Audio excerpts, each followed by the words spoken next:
नमस्कार, मैं डॉक्टर कल्पना वर्मा, वरिष्ठ आयुर्वेद चिकित्सा अधिकारी, राजकीय यौगिक चिकित्सा एवं अनुसंधान केंद्र बापूनगर, जिला कार्यालय जयपुर ब क्षेत्र से बोल रही हूँ। आप सभी का हमारे यूट्यूब चैनल में स्वागत है। आज से हम बच्चों के लिए अलग अलग एपिसोड्स बना के आप तक भेजेंगे। उसमें बच्चों का विकास कैसे होगा, उनका शारीरिक, मानसिक, आध्यात्मिक, बौद्धिक विकास कैसे होगा, बच्चों में हाइट कैसे बढ़ेगी, बच्चों का पाचन तंत्र कैसे होगा, बच्चों में अच्छे संस्कार कैसे होंगे और बच्चों का ग्रोथ कैसे होगी, ये सारी बातें हम रोज़ आप तक पहुंचाने का प्रयास करेंगे। मेरे साथ में है अक्षिता। आज हम बैठना कैसे है, बहुत बार क्या होता है, स्कूल में बच्चे रहते हैं, कभी ऐसे झुककर बैठेंगे, कभी कैसे बैठेंगे, पढ़ाई करते वक्त भी कुछ अलग अलग तरीके से बैठते हैं। तो उनको यदि हम पहले से ही, ये बहुत नाजुक शरीर होता है, इनको अभी से अपन बैठना शुरू कराएंगे तो प्रॉपर पोस्चर में बैठेंगे तो इनको पोस्चरल जन्य जो भी व्याधियाँ होती है वो नहीं होएगी। तो इनको बैठना कैसे है और बच्चों को कौन सी उम्र में योगा करना चाहिए। बच्चों को 8 साल से लेकर आप 80 साल तक, यानी जो टीनेजर्स है वो 8 से लेकर 15 तक इन बच्चों को तो करना ही करना है। और जो बाकी यानी उम्र जो शुरुआत होती है योगासन करने की वो 8 साल से, और उसके पहले भी किड्स में छोटे छोटे जैसे बैठना कैसे है वो सिखा सकते हैं आप। बच्चों में खेल खेल में किस प्रकार योग सिखाया जाता है वो भी आप स्कूल में बच्चों को करवा सकते हैं।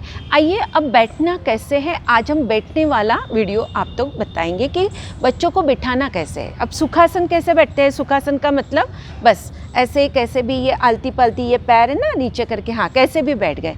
तो ये जो होता है सुखासन, यानी जहाँ ना तो कोई पैरों की पोजीशन है, जहाँ आलती पालती मारकर सीधे हम बैठ जाते हैं, उसको बोलते हैं सुखासन।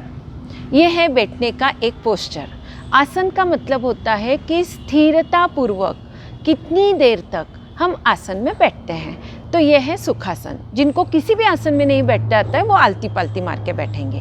फिर दूसरा होता है अर्ध पद्मासन।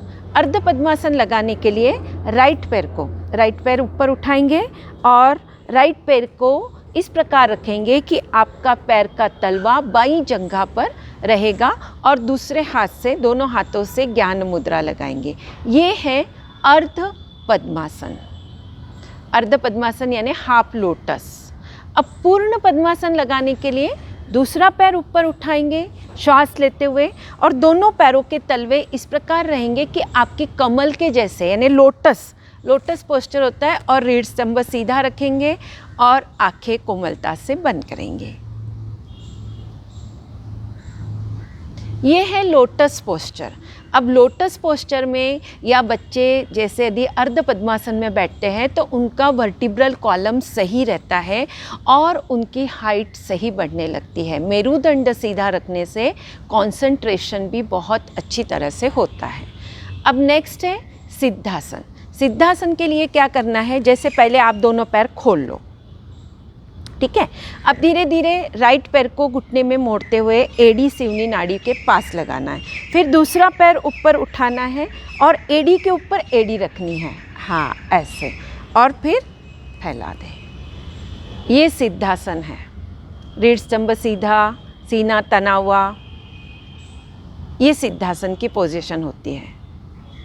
और इसमें भी बैठकर भी आप योगासन कर सकते हैं।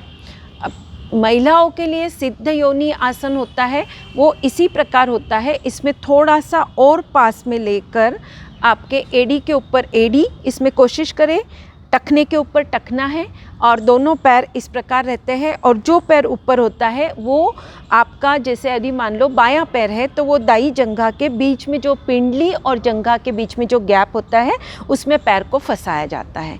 सिद्ध योनि आसन, ये महिलाएं बैठ सकती है इस आसन में।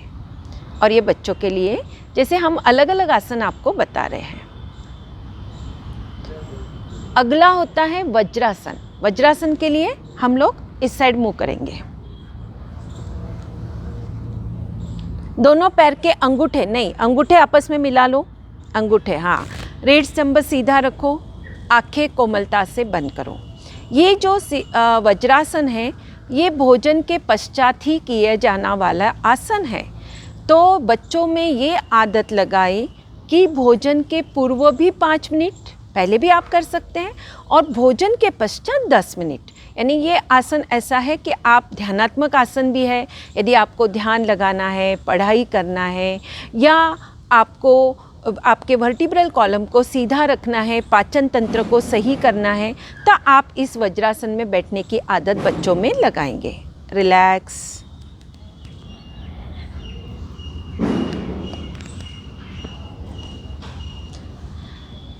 इस प्रकार हमने बैठना कैसे है, सुखासन यानी आराम से आलती पालती मारकर। फिर हमने आपको बताया अर्ध पद्मासन, पद्मासन, सिद्धासन, वज्रासन।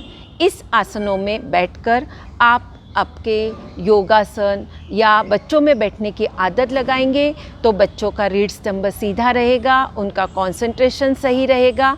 इस प्रकार बैठने की आदत लगाएंगे। धन्यवाद।